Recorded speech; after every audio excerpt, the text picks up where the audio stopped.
I didn't think she'd actually hit me. Not my daughter-in-law. Not the woman I helped pay through nursing school. Not the girl I let live in my guest house for free while she figured herself out. But she did. She hit me so hard I fell backward, my wrist crashing against the edge of the kitchen table. I felt a blinding pain shoot up to my elbow, my vision blurred. And she stood there, eyes cold, jaw clenched, like she was daring me to say something. "You're not welcome here anymore," she hissed. Then she turned and walked away. Just like that. Before I dive in, feel free to let me know where you're watching from. And if you enjoy the story, a like and subscribe would mean a lot. I stayed on the floor for several seconds trying to process what had just happened. I wasn't clumsy. I wasn't frail. I was 62 and still sharp as a whip. But I didn't expect the rage in her hands. Or the silence that followed. My son Jacob didn't even come downstairs. The same boy I raised alone after his father walked out.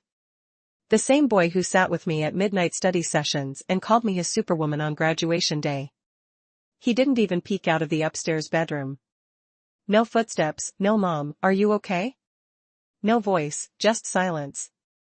I wiped the blood from my lip with my sleeve and used the chair to stand up.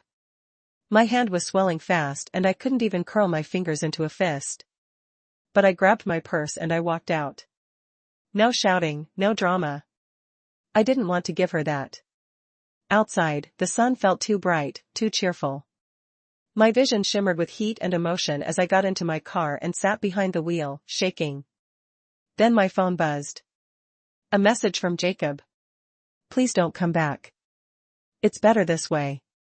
Stay away from us." I stared at the words. Stay away from us. Us. Not me. Not "I'm sorry, Mom." Just us. Like they were a team. Like I was a stranger. I didn't reply. Not yet. I drove straight to the urgent care center. Fractured wrist. They put a temporary cast on and gave me pain meds. The nurse asked if I wanted to report anything. I said, "Not today." But something changed in me that night. Something quiet, but final. Because the next morning, while drinking my tea in silence, I pulled out the folder labeled loan cosign docs, Jacob plus Ellie, new mortgage.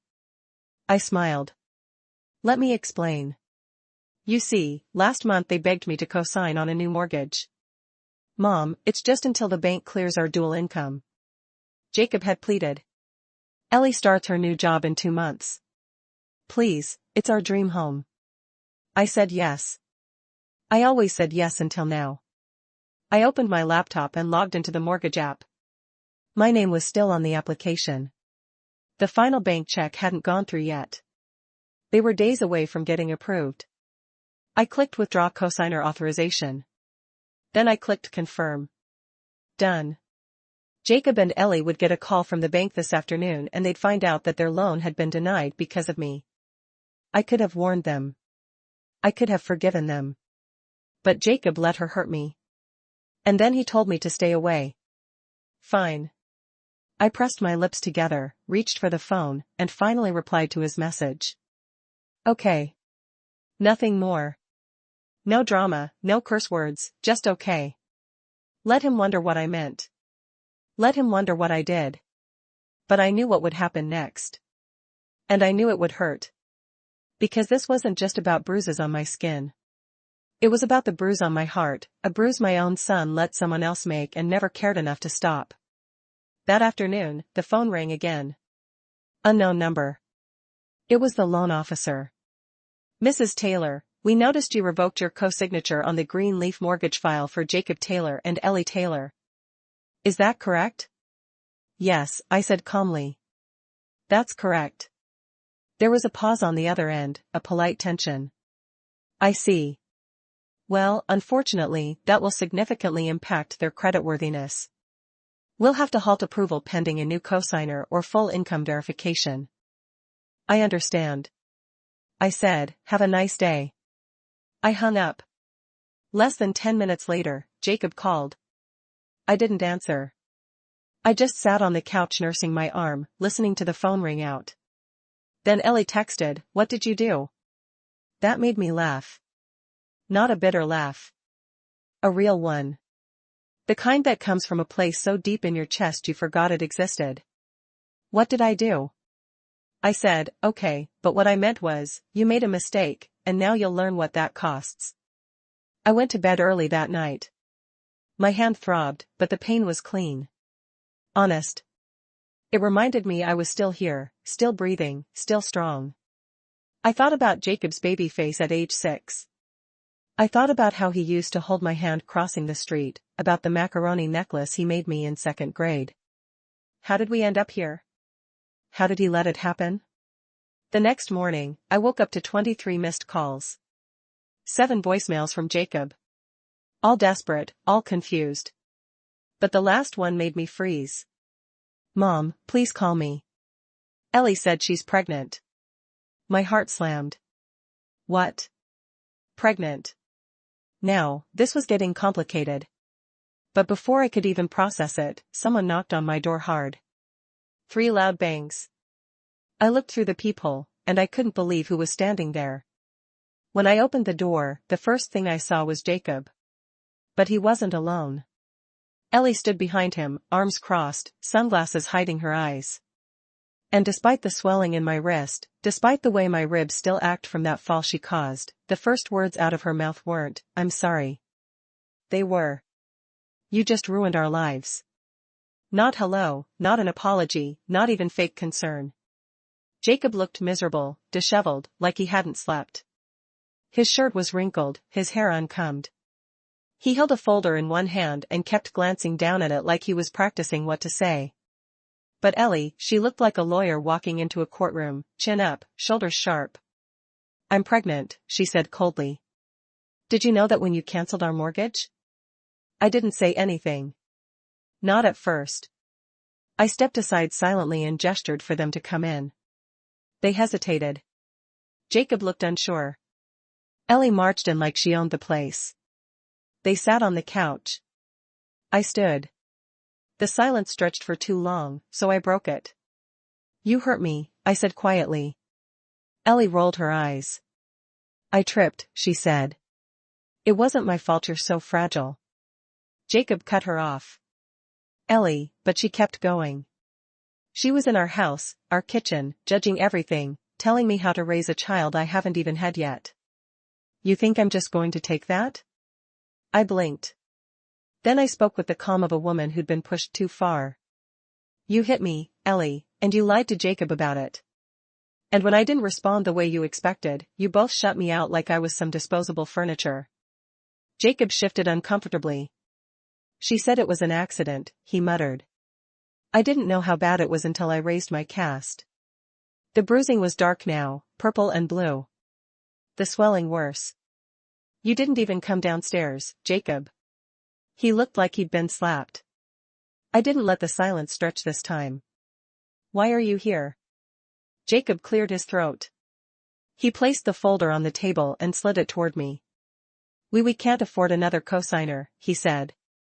"They're giving us 72 hours to update the application or the home goes to the next buyer. We'll lose the house." I looked down at the folder. Mortgage terms, updated rates, a plea typed out in desperation. "Ellie's going to be on maternity leave," Jacob added, voice cracking slightly. "I can't cover it alone." "Not yet." I didn't pick up the folder. I didn't even look at it again. "Do you want me back in your lives?" I asked. Jacob hesitated, then nodded. "Do you want me in this baby's life?" Another nod. Slower this time. I turned to Ellie. "And you?" She shrugged. "You're his mom, not mine. I'll tolerate you if you sign those papers." And just like that, the mask dropped. I saw her clearly now. She didn't want family. She wanted security. Her voice was hollow of warmth, but full of expectation. I smiled gently and walked over to the table. I sat down and slowly opened the folder. Ellie leaned forward smug. Jacob looked hopeful. I took the pen. I clicked it. Then I paused and I said one thing that changed the entire room. "I'll sign it if you apologize out loud right now." Ellie's face twisted. You're seriously going to make this about pride? She snapped.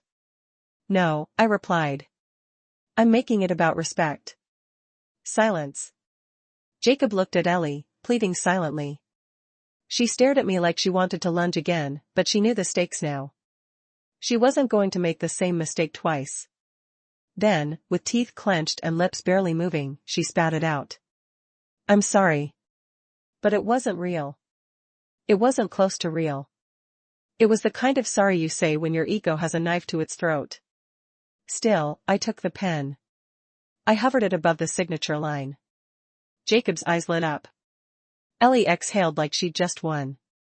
And then I stood up without signing. Actually, I said, never mind. Their faces froze. I thought I could do it. I really did. But I can't because deep down I know if I help you now, you'll just forget this ever happened. Wait. Jacob started standing. But I raised my good hand. Jacob, you told me to stay away.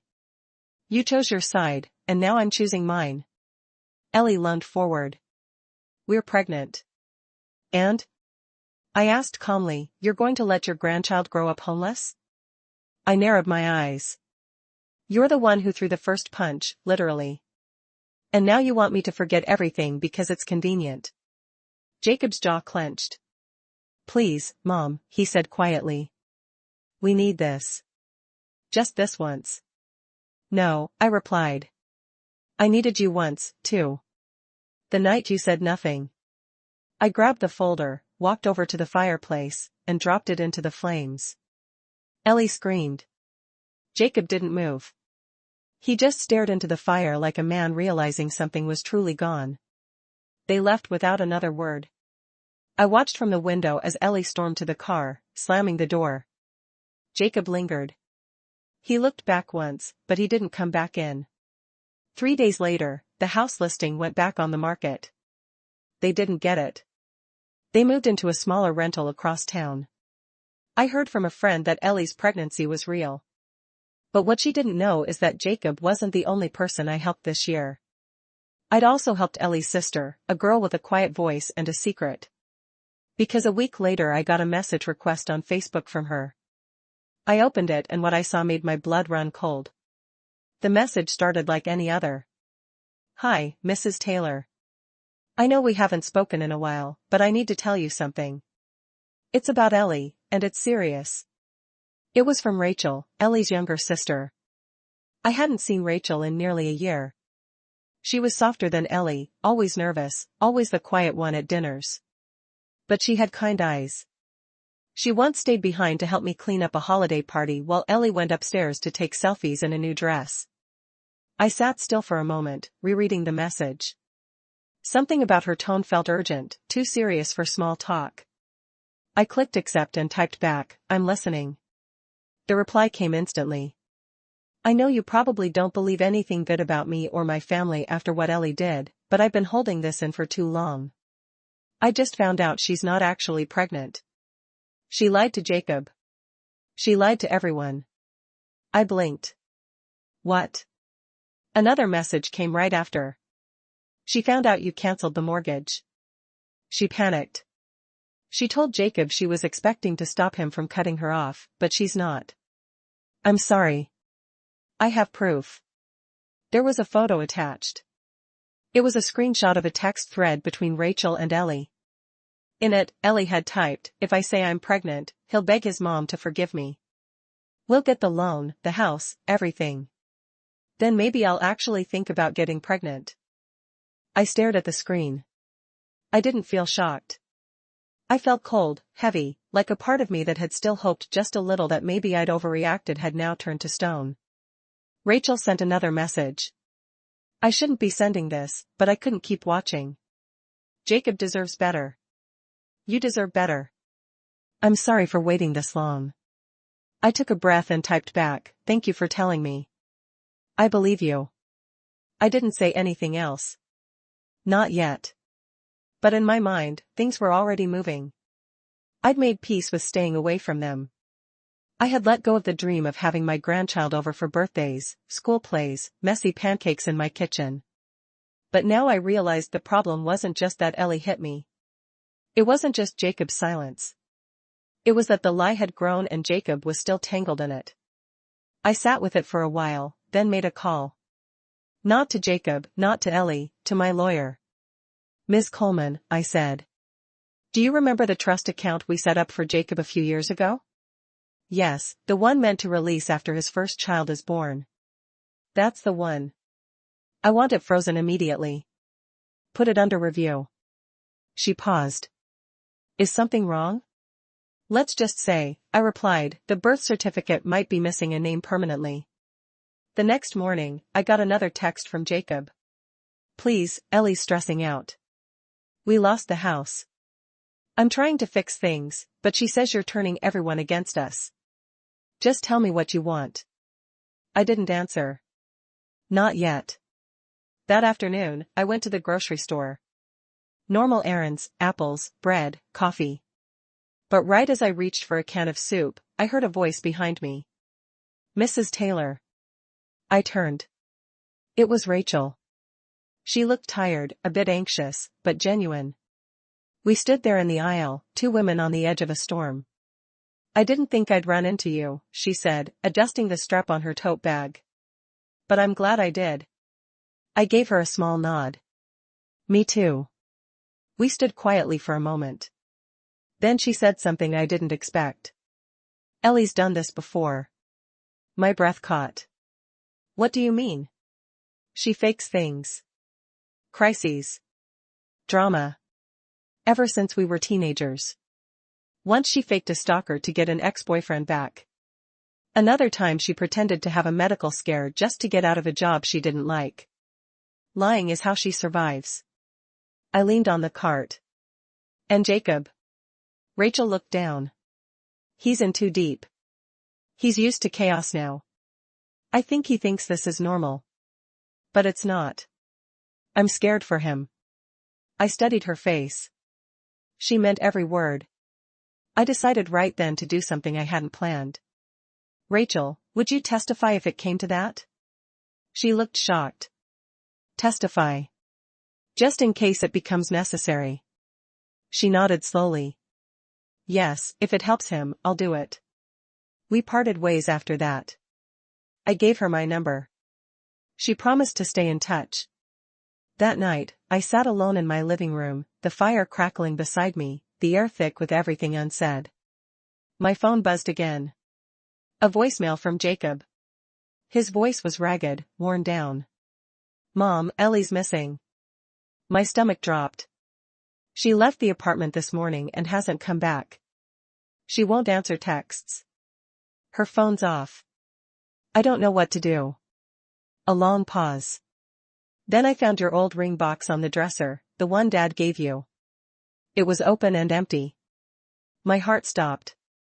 I hadn't seen that ring in years. It had been locked in my bedroom drawer, tucked away. Jacob sounded panicked now. Please call me. Please. I froze because I knew exactly what this meant. Ellie had stolen something. And she wasn't running from Jacob. She was running from me. The ring was gone. The ring my late husband gave me on our anniversary 20 years ago. A white gold band with a rare oval sapphire flanked by diamonds so tiny they looked like dew. It wasn't flashy. It wasn't the kind of thing you'd wear every day, but it was priceless to me. And now it was gone. Jacob's voicemail echoed in my ears on repeat. She left the apartment. She won't answer. The ring box was open. I didn't panic. I didn't scream. I stood, walked to my bedroom, opened the drawer I hadn't touched in months.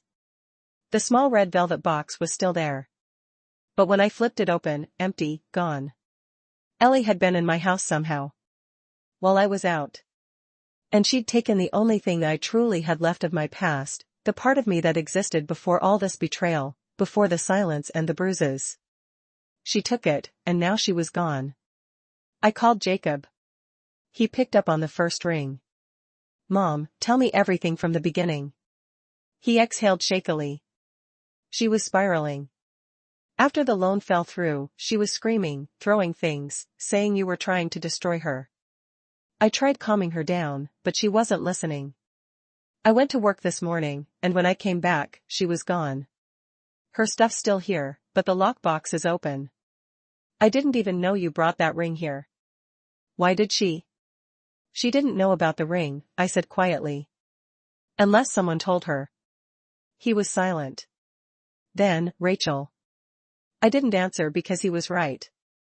Rachel must have mentioned it maybe in passing, maybe as a warning. And Ellie, desperate and vindictive, saw her chance. I didn't blame Rachel. Not fully. But this changed everything. I already reported the ring stolen, Jacob said. Filed a police report. You didn't mention her name, though, I said. Another pause. No. Why? She's still my wife, he said weakly. And she's pregnant. She's not, I said. What? She lied. I told him about Rachel's messages, the texts, the screenshot. I heard him go completely still. No, he whispered. No, you're wrong. I'm not. He didn't argue. He didn't deny it. He just broke. On the other end of the line, I heard a grown man begin to sob. It was quiet, guttural, the kind of cry that builds in the gut and rips through a person's throat. And I didn't interrupt him. I let him cry because this was the sound of a man realizing his entire life had been built on a lie. When he finally spoke, his voice was shredded. I believed her, he said. I believed every word. I gave up my mom. I let her hurt you. And I believed she was carrying my child. She hurt us both, I said gently. But it's not too late to fix it. He sniffed. How we find her? It didn't take long because Ellie was never subtle. I went to the porn shops. I visited 4. Showed them a photo of the ring I still had on my phone from years ago. The 5th shop recognized it. Lady came in yesterday, said it was a gift from her grandmother. Wanted to trade it for cash and a plane ticket. Asked if we knew anyone who could do that under the table. Where was she going? I asked. Didn't say, but she had a duffel bag. Looked like she was running. I left my number. 2 hours later, the shop called me back. She just came back. Said she changed her mind about the deal. Wants the ring back. We stalled her. I got in my car and drove like my tires were on fire. When I arrived, I saw her. Ellie, wearing sunglasses indoors, hoodie pulled low, standing at the counter, arguing with the owner. I walked in and shut the door behind me. She turned. Her face went pale. Mrs. Taylor, give it back. She blinked fast. What? The ring? I don't have it. You tried to sell it for cash. You were seen. It's over.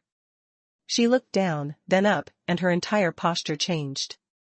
You don't understand what I'm dealing with, she said sharply. Jacob left me. Rachel's poisoning everyone against me. You took everything, and now you want to take this, too. That ring wasn't yours. She looked around, realized no one was on her side. Then she did something shocking. She reached into her bag and pulled it out. She held the box in both hands and shoved it toward me. Here, she hissed. Take it. It's cursed. Anyway, I took it, opened it. The ring was inside, but something about it felt off. Too light, too shiny. I held it to the light. The sapphires. He nodded again. Okay. We stood in silence a while longer. Then as he was leaving, he paused at the door. Why did you even agree to co-sign the mortgage in the first place? He asked after everything Ellie said to you. I smiled softly. Because I wanted to believe the best in you, even when you didn't. He swallowed hard and left. 3 weeks later, I received a court confirmation that Jacob had officially filed for divorce. The therapist he chose sent me an email. Jacob had attended every session. And on Easter Sunday at my family's potluck dinner, Jacob stood up in front of everyone, his cousins, his aunts, his little nieces, and told the truth. He didn't sugarcoat it. He didn't make excuses. He said, my mother deserved better, and I failed her. There wasn't a dry eye in the room. When he sat down, I reached across the table and held his hand. Later that night, I took out the ring again, set it back in its box, and finally placed it in my closet, high on the shelf, safe, where no one could ever steal it again. Rachel visited me a week later. We had tea in the garden. She smiled a lot now. "I'm glad he's okay," she said. "He will be." She looked at me carefully. "Do you ever wish you'd handled it differently?" I shook my head. No, because sometimes the only way people learn is when they lose everything they tried to take. She nodded. Then we both turned as Jacob arrived. He was smiling, carrying flowers. We sat together for hours, and for the first time in a long, long time. It felt like a family again. No fear, no lies, no manipulation, just healing and peace. The kind you don't find by staying quiet. The kind you fight for. The kind that comes when you finally stop being afraid to say, "You don't get to hurt me." Not anymore.